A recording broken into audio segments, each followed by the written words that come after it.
Hello everyone. So today we're going to continue our topic which is under momentum. So kita akan belajar tentang conservation of momentum. So conservation of momentum ni adalah momentum yang diabadikan.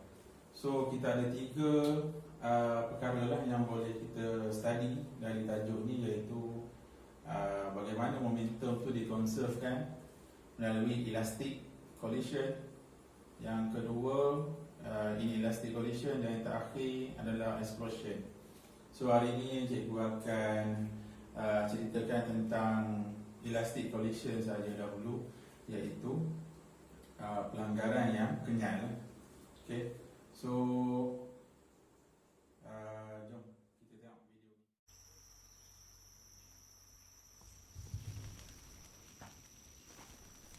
Okay, so dah tengok kan video tadi. So dari situ kita tengok bagaimana elastic collision dia berlaku lah. So apabila cikgu main snooker kampung, boleh tengok bola yang pertama tadi, apabila dia berlanggar dengan bola yang kedua, kita perhatikan pelanggaran tersebut adalah pelanggaran yang kenyal lah.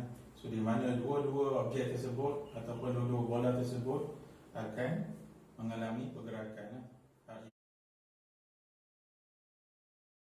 So dalam elastic collision ni, macam mana momentum dia dikonservkan? Maksud conservation of momentum ni adalah momentum sebelum pelanggaran dan juga momentum selepas pelanggaran dia akan sama.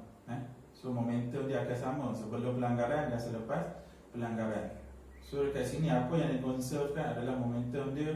Yang kedua yang dikonservkan adalah kinetic energy. Okay, so dalam elastic collision ni kita akan gunakan formula ni.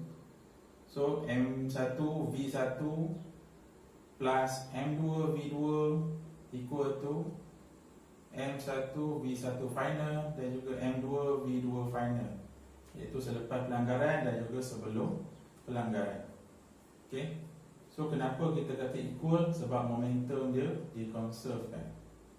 Okay, so dari segi video tadi kita tengoklah macam mana bola kedua-dua tersebut melalui pelanggaran kenyal. So dari segi teorinya kita akan gunakan formula inilah supaya kita nampak dengan lebih jelas. Right, jom.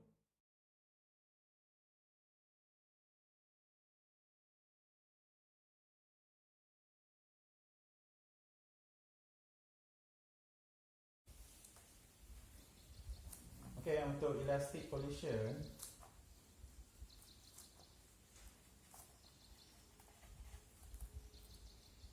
kita akan guna formula M1 V1 tambah M2 V2 equal to M1 V1 prime tambah M2 V2 prime.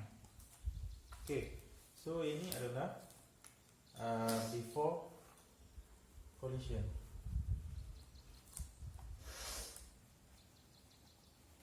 Ini adalah after collision. Okay, so untuk case bola tenis tadi, kita assumekan bola satu yang cikgu tolak tadi, dia punya mass dia adalah 2 kg. Kita assume dia 2 kg dan dia dihentam dengan kelajuan 10 meter per second. Dan apabila dia hentam bola yang kedua tadi yang mempunyai mass 2 kg juga dan zero velocity lah, sebab dia berada dalam keadaan rehat. So bila dia hentam after collision, kita tahu bola satu tadi dia akan bergerak sebanyak 5 meter per second. Okay, so kita nak cari V untuk dua ni, V final untuk yang dua punya berapa. Okay, so kita substitute belaka dalam formula lah. So M1 dia adalah 2 kg, V1 adalah 10 meter per second tambah dengan M2 2 kg kali dengan 0 meter per second equal to berat dia pun sama, 2 kg mass dia kali dengan 5 meter per second tambah dengan 2 kg, kita tak tahu velocity dia berapa. So kita kira lah substitute macam biasa saja. So dekat sini 20 kg meter per second tambah dengan kosong equal to 10 kg meter per second tambah dengan 2 kg V rule. Alright, so kat sini 20 kg meter per second dengan 10 kg meter per second tambah 2 kg V2. So kita bagilah substitute di sini, dapat 10 kg meter per second 2 kg V2. So V2 dia adalah 10 bagi 2 dapat 5 meter per second.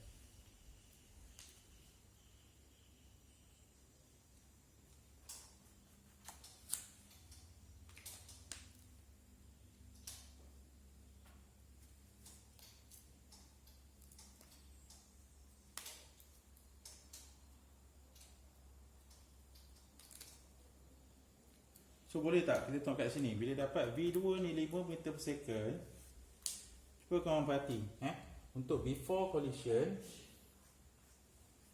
bila kita substitute 2 ni, tambah 2 ni, momentum dia, kita dapat 20 kg meter per second lah.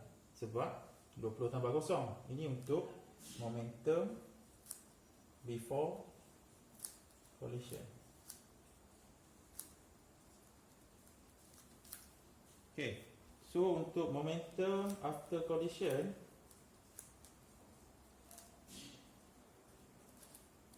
berapa dapat? Kita tengok kat sini. Kan, 2 kali 5 dapat 10, betul? So 10 tambah dengan yang kita dapat tadi, V2 kita dapat 5. So substitute kat sini, 2 kali 5 dapat 10 juga. So 10 tambah 10 dapat 20. Lepas tu kita tengok kat sini, kita panggil dia momentum is conserved lah. Apabila momentum is conserved, momentum before collision akan sama dengan momentum after collision. So itu sahaja tentang elastic collision. Alright.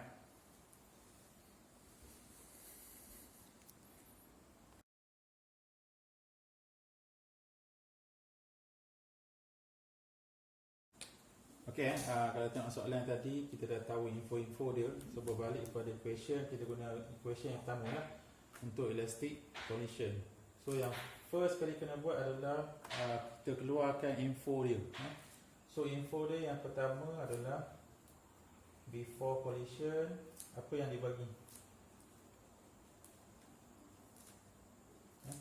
Dia bagi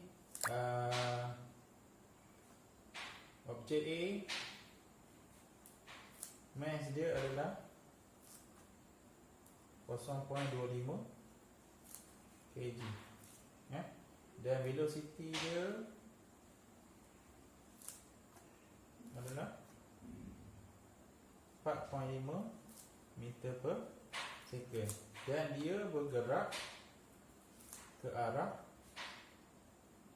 east ke west? Dia bergerak ke arah east. So bila east tu ke sana, dia adalah positif.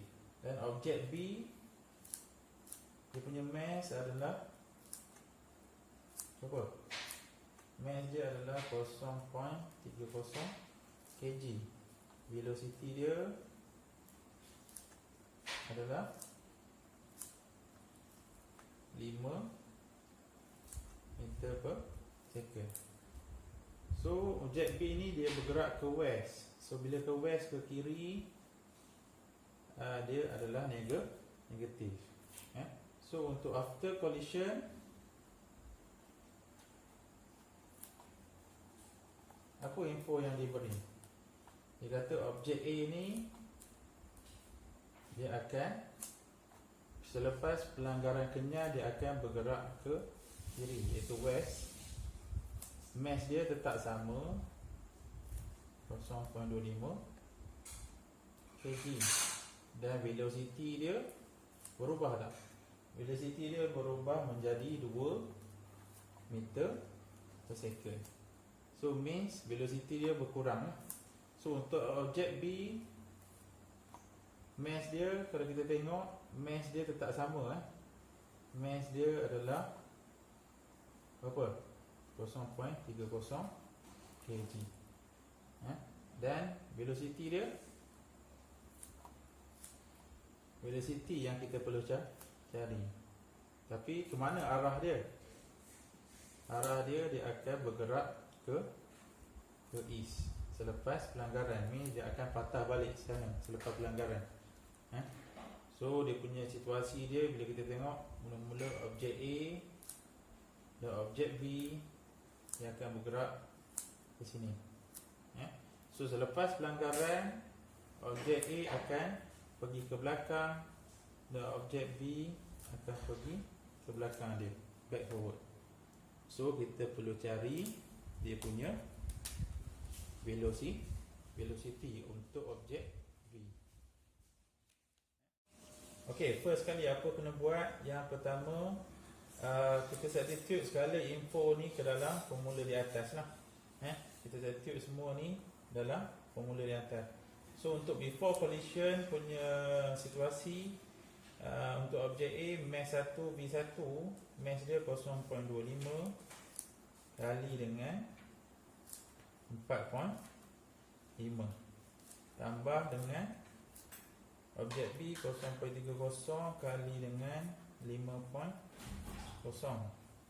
equal to 0.25 kali dengan 2.0 tambah dengan 0.30 kali dengan velocity, tak tahu berapa. Okay, so untuk sini apa yang trik dia yang korang perlu tahu? First kali kita tengok dia punya direction, sebab velocity dia adalah vector quantity. So bila vector quantity, dia ada arah dan juga magnitude.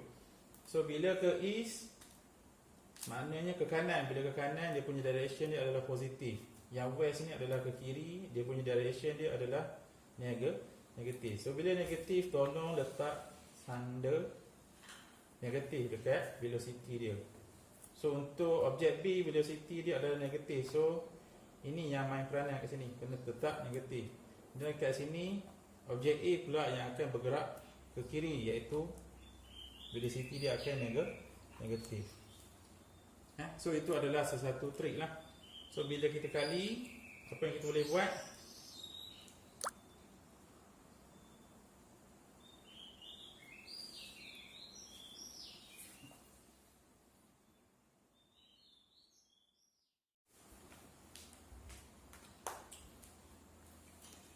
Okay, so bila kita kira yang ni dulu, kita dapat 1.125 kg meter per second.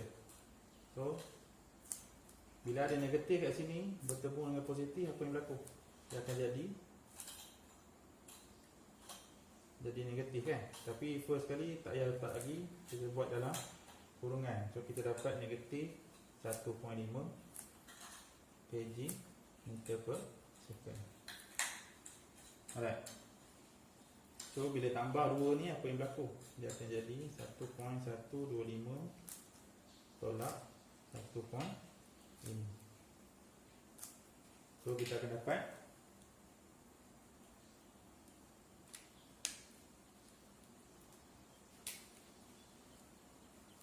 kita dapat apa kat sini?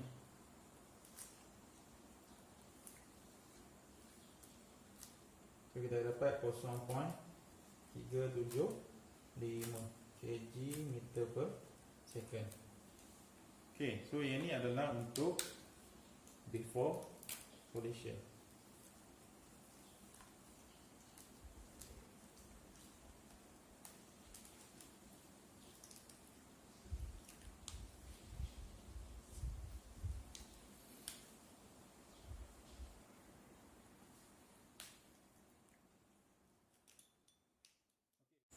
Okay, untuk before collision kita dapat momentum dia kat sini ada 0.25 kali negatif 2.0, kita akan dapat negatif 0.50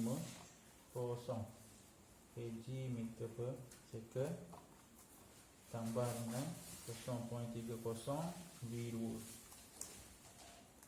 So kat sini V2 ni lah kita nak cari lah.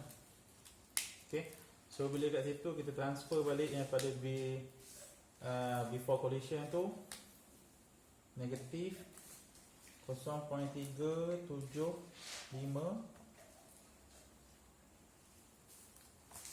equal to negatif 0.50 tambah 0.30 V2. So kita substitute kan ke sebelah, kita akan dapat negatif 0.375 tambah 0.50 equal to 0.30 V2. Okay, so kat sini kita akan dapat negatif atau positif. Positif lagi besar, so kita akan dapat 0.125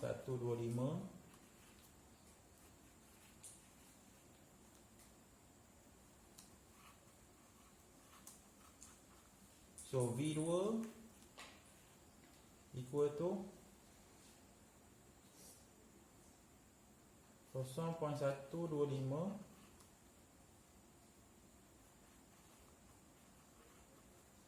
bagi dengan 0.30 kg.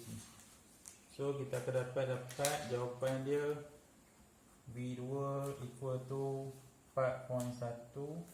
So silap, jawapan dia akan dapat 0.4167. Unit dia adalah ms negatif 1. So ini adalah velocity untuk objek B lah, apabila dia bergerak ke east selepas pelanggaran kenyan. Okay, so itu sahaja untuk hari ini tentang elastic collision. So kita akan sambung untuk next video di dalam inelastic collision dan juga explosion.